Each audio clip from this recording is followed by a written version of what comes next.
Good day and welcome to Step Up. I'm so happy to be with you girls and I'm excited. So if you're in the bath maybe, or you're sitting somewhere in the bed and you're watching Step Up with your girlfriends and there's one missing, you call her and say, Chantal is on with Step Up. So WhatsApp somebody, get the coffee, get the dog settled so you can watch Step Up.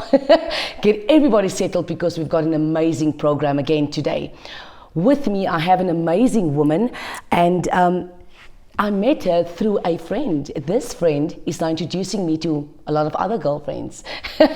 So welcome to the program, Elizaberth Robertson Campbell. Welcome. Thank you, Chantal, for the invitation. It's an absolute honor to have you. Thank you, sweetheart. Lovely to be here. Because you are doing great things for God. Well, so they say. You know what is amazing when you do great things for God? You never know, but other people know. Absolutely. And it's supposed to be like that because God doesn't want, none of us takes the glory. God takes the glory. So ladies, today, it's almost like a Ruth Boaz story, isn't it? Flat out. I just did a teaching on Ruth and Boaz and everybody else along with that. And this is the book. I don't even know where to, my mind is racing at 100 miles per hour because I'm thinking about so many things. The book of this beautiful lady is called The Choice. Now, you may think, what choice? I have choices in my life. We all have choices, but here's the deal. When it comes to husband and wife business, it's hands off and it's God's business. Yes. Am I right? Absolutely. So Elizaberth has a story to tell. Now I'm also 42 years old. Oh, wow. That is correct. And many years ago, she thought she met her Boaz. Never did she know that God was not settling for that one. So Elizaberth, all over to you. Tell us everything. Oh my goodness, have you got 3 hours? Tell us everything, how it started, where you were, the love of your life, what happened, everything. Okay, my darling. Wow. Well, people have always related to my story as epic. And you know, if you look up in the dictionary what epic means, it means a story that has a grand, it's so grand that it's epic, you know. Oh my word. So, yeah. It's serious business. Yeah, and the one man who came to hear me talk, afterwards he said, Macy, jy is te klein vir jou groot story. You're too big for your big story. That's right. Oh my anyway, word. It all started, you know, every girl's dream is to get married. That's true. Right, and you know. When did you want to get married? You know, it was crazy. I mean, I'm certainly no Bo Derek or, you know, Charlene Theron, but I always had proposals. As a young girl at school, there was always some little guy wanting to marry me, and I had 14 proposals. Really? Literally with a ring. And it's not because I was somebody beautiful. No, you are beautiful. Thank you, my darling. But it's the beauty from within, and I've always been far more comfortable in men's company than women, and you just make a guy feel great and they think you Christmas. The bee's knees. The bee's knees. So I always had that, and it was, I think the angels were on assignment 24/7 because I was a flirt.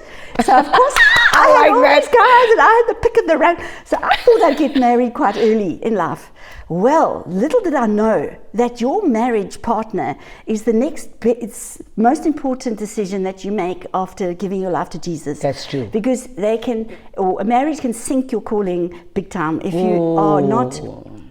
I think you've got to say that again. Yeah. Because the young girls nowadays think it's just about getting married and that's it. Yes, and your husband becomes everything that you're going to be desiring and fulfilling you. And I had to have the raw experience of realizing that only Yeshua, only Jesus satisfies. And I hated those women praying for me in church, you know, and they were sobbing, and I was just like, lost my, you know, and they were saying, oh Lord, you know, and only Jesus can satisfy. And I'd say, Jesus, He's not here. He's not here. Somebody hold me, you know. And I don't have, you know, I've got this sterile flat with pot plants and of goldfish. I mean, you know, I don't have anyone. I've got 3 dogs. I've got 2 dogs, and then the one, my baby Jack Russell, Jesse's friend, came to visit in December, and she's still there. That's all that I have. But just to fast track, I ended up having an absolute epiphany with Israel, and being single and free, I hot-footed over there, worked on a kibbutz. Absolutely mad about Israel. Jerusalem was my best city. I chose her as a theme at art school, and all the chochos or the things started coming out of the woodwork with these people. I thought, the Israelites, the Hebrews, they're still here today, but never the twain should meet. It was us Christians and the Jews, and they've got their festivals and Shabbats, and we've got ours, and never the twain should meet. And we've got the Kapselklopse. Yeah, and I say, and I ended up meeting an Orthodox Jewish man that knocked me out the park. He was very stoic, super religious, genius, and they're me.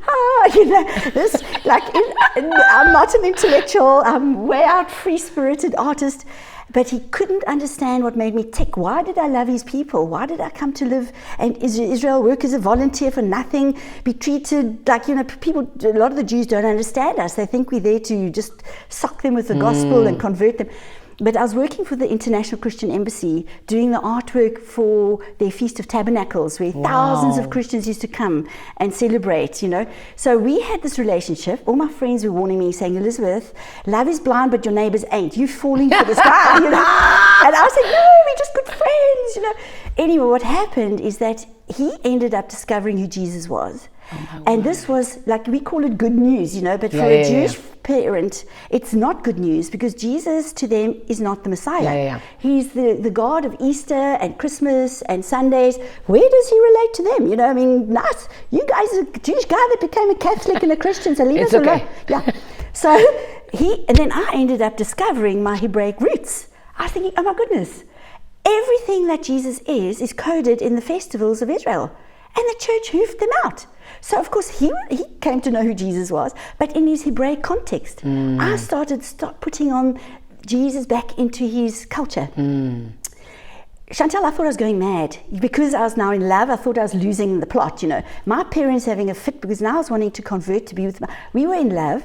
Anyway, long story short. Is love blind, Elizaberth? Well, that's the question I always want to know. Is love blind? It can be, big time.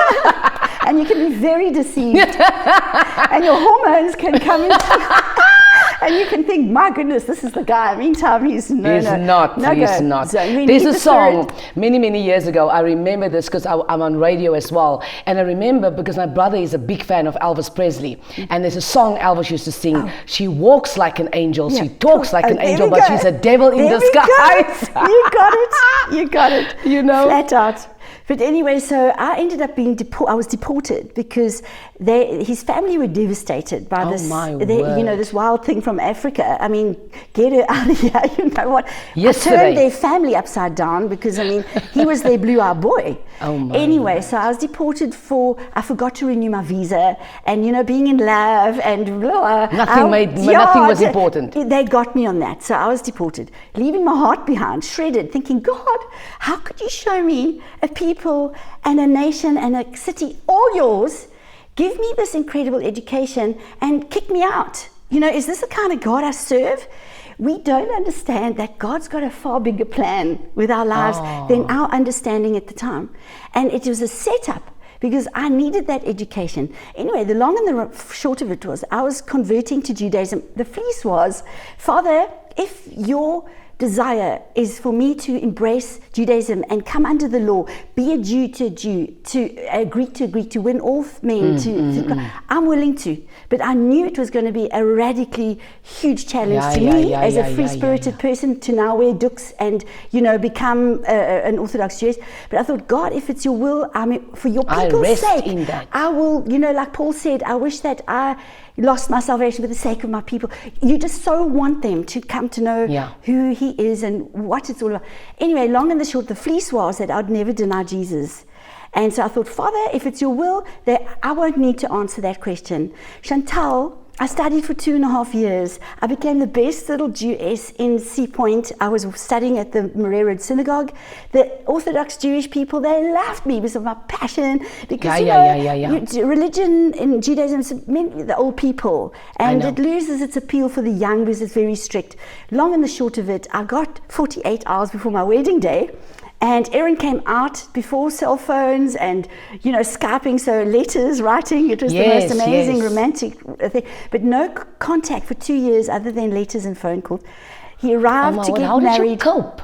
We coped. Our young people, they somehow. will never cope. No, you know, that's it. It's the endurance. If you want something, you will endure. If you want to be the bride of Christ, it's a part of the fruits of the Spirit. Can you, We Elizaberth, can you really see a couple of our young girls waiting for a letter Yes. from England? Oh, no. No, by the time the letter arrived, I've broken up. Yes, right. Everything's instant this, instant that, instant.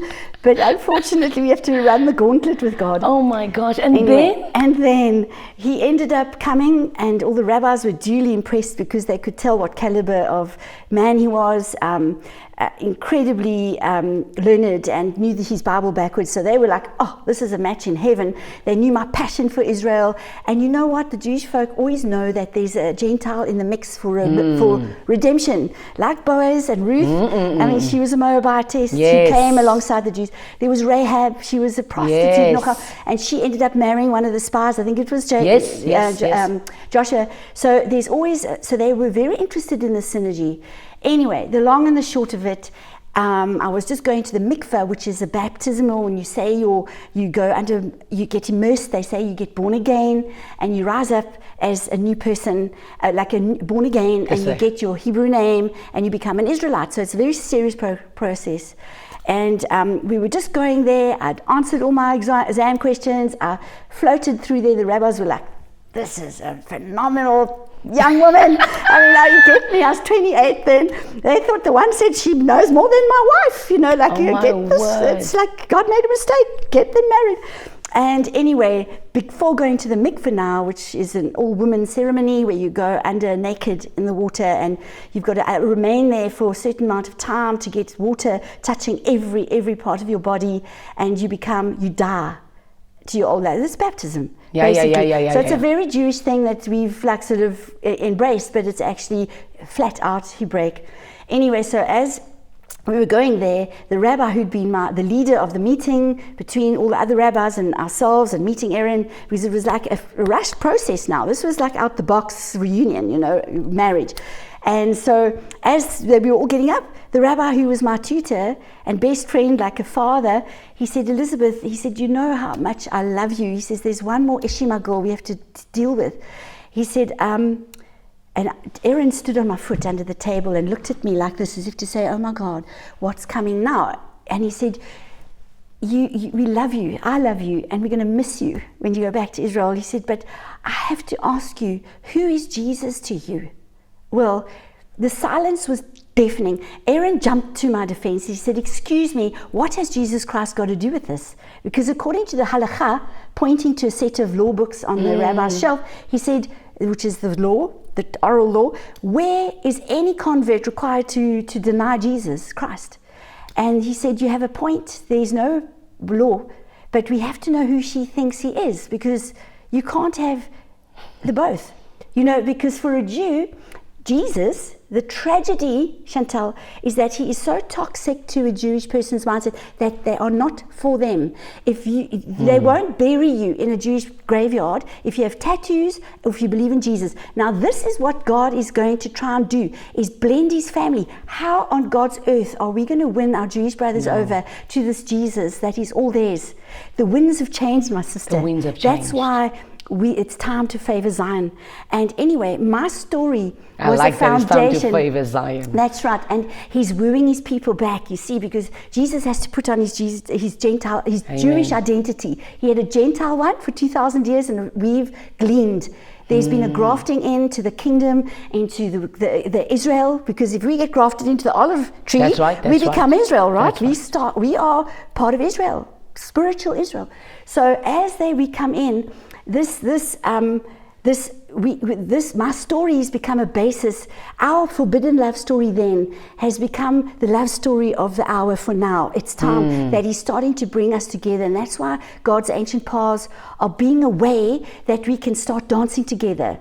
You know, because when there's a wedding feast, when we get, and Jesus comes back, and it's not going to be a big fat Greek wedding, it's going to be a big fat Jewish one, because we don't understand that Jesus is a Jew, and salvation is to the Jew first, then the Gentile. You see, you're talking, and my mind is going into so many things, because ladies, there's a huge lesson that we've got to learn today. And Elizaberth, you know, today we have a little bit of other things at the studio and what we are doing. Yes. But we cannot rush your process. So I Yes. want to take it step by Back to step. Because the problem, what we have is here, this woman watching this program today, and they are compromising on God Yes. because of a man. Yes. The moment you compromise what you believe, it's already devastation for you. Yes. The moment you compromise on God, you've compromised on your destiny. Yes. And we don't understand the importance, because what you compromise here will catch you in life here. And let me tell you something, if you deny Christ now, you can forget it. Your marriage is built on sand. It will never work. Exactly. It cannot work. Exactly. So I want you to pause on that, and I want you to, because you are now in a place where you should say that I believe in him or I don't believe in him. And the Bible says if you deny Christ, he will deny you before the Father. Exactly. End of story. That's exactly. Chantal, thank you for bringing me back on track, because when I was asked that question, of course, I burst into tears, fled out the room. Because you were in love with Jesus. Yes, and now I was at the between a rock and a hard place, and I had a wedding all arranged 48 hours away. All the guests were here, and now this crisis. The rabbis were in as Zustand as well, because I mean this is a matter that should have been handled months before wedding, and my rabbi forgot. He so loved me, but you see, God was in it. Because it's become my greatest testimony today, because God gave me the strength 4 hours later to go back into that room, and I lost everything in that 1 minute of telling them. So when he asks you, I want you to, I want the viewers to see, I want to see, here is these people, here you are, here's the man that keeps your heart beating, I want to say, here's the question, what did you say? Yeah. I went back in there, like, you know, when you get terribly nervous, you get parched and you just can't. I know, it's enough. red over and here. Yes, and you just tingling all over, and I had no idea, because I knew I was losing everything. And I went in there. When he asked you, because this is very amazing, when he asked you, who is Jesus to you? Everything rose up in you, because you knew this is the make or break. That's right. And obviously at the moment in time I was extremely angry with God, because I thought, how dare you get me at this last minute. I felt like he was 1,000 miles away.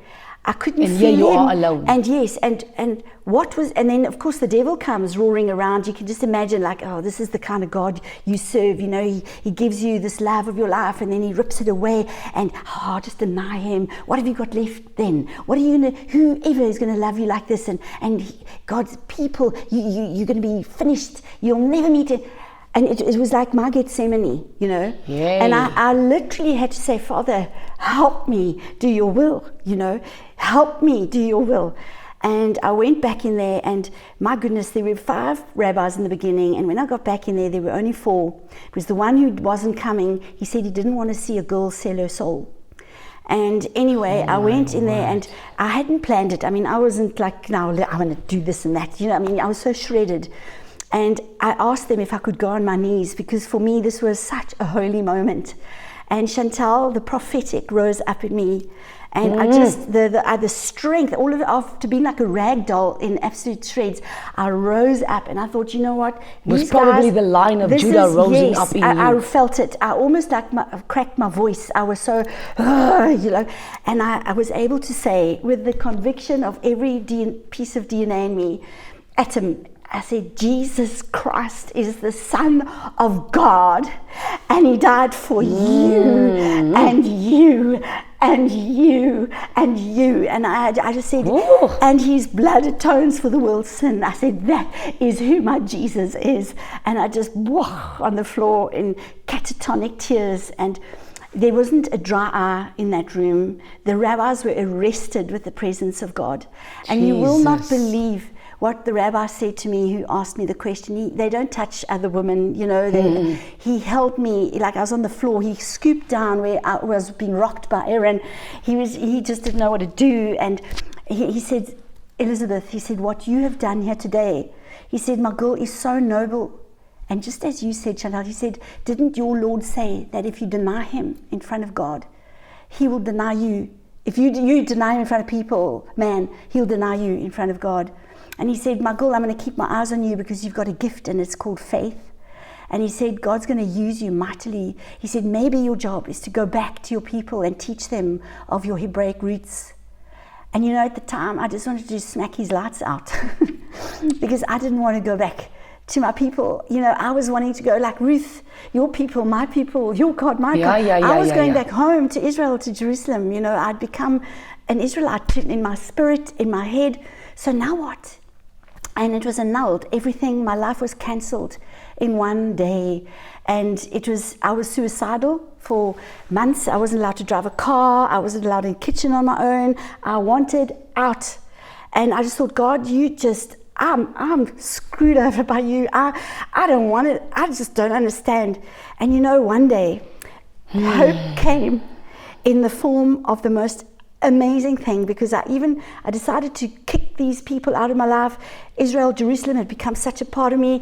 I lived in Sea Point. You see them all the time. You hear Jewish music wafting from the restaurants. You know, I thought, I'm kicking. And Jerusalem was on a painting in the wall there. I said, I'm going to cut the city and these people out of my life because I can't bear the pain.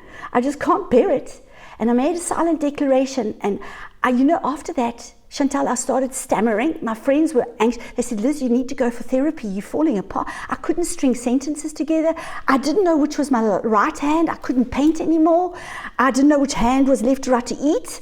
I got thinner and thinner. I didn't want to eat until I went home and I had an absolute Barney with God. I literally threw paintings over like a real redhead tirade. I said, talk to me.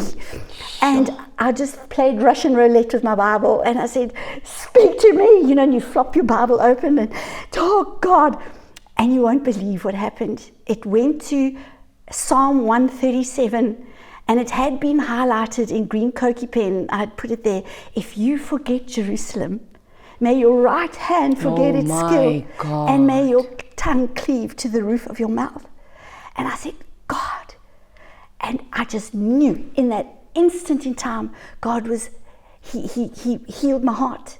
And he healed everything, that bitterness that I had. He healed that mistrust.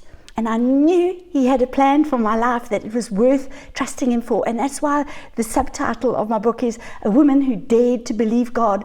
Because I thought, if this is why, because there was times where I used to imagine the devil's hands around my throat saying, just do it, just kill yourself. And I thought, if he so wants me out the way, there's a plan for my life.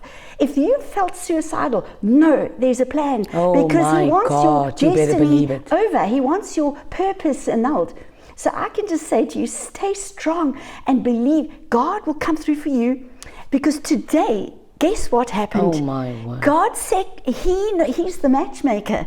Aaron was the process. He was the man that God used as the most incredible vessel to make me understand God's people, the Jews, understand their ways. He was mightily used. But he wasn't the man for me. It would have been my poison. You know what? I had a relationship many years ago. I was living in England, and time is against us. But I want to say this: I had a relationship many years ago, and I asked God in London. I was living there, and I asked God for a friend. And one night, my friend came to me, and I opened the door, and I looked at him, and I fell in love, head over heels. And I don't even think what I felt was what you explained now. It's a total different level. Yes. But I was in love to the point where I was suicidal. But anyway, so a long story short, I was in love with this guy. You look at this guy and it's like Mickey Mouse is like, and it was just him and me, and I could see myself married, and I could see having his children, all of that.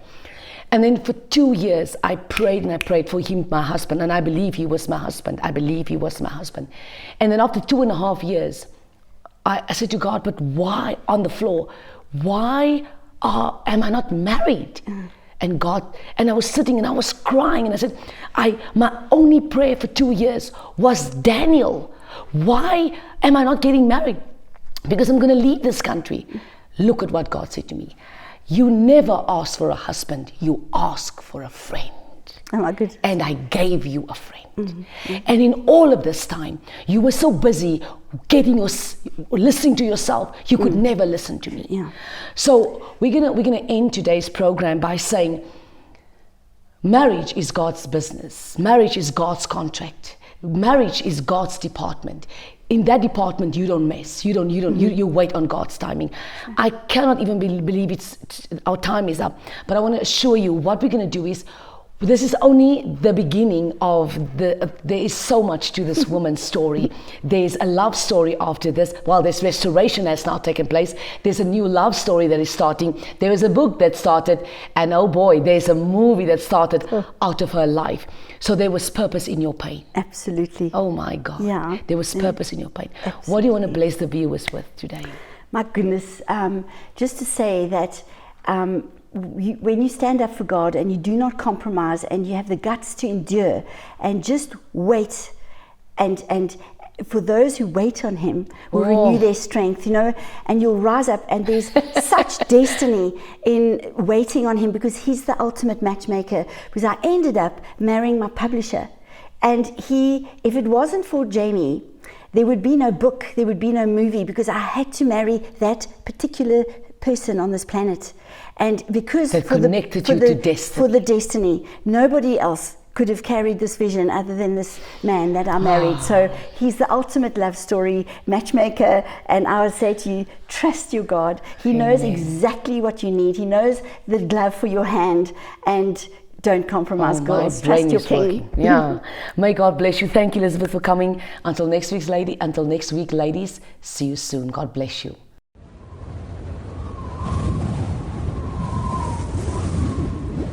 Hi, I'm Chantal White from Step Up. Follow my latest article in the brand new Lady Rose magazine. Get your latest copy at the local leading retail stores.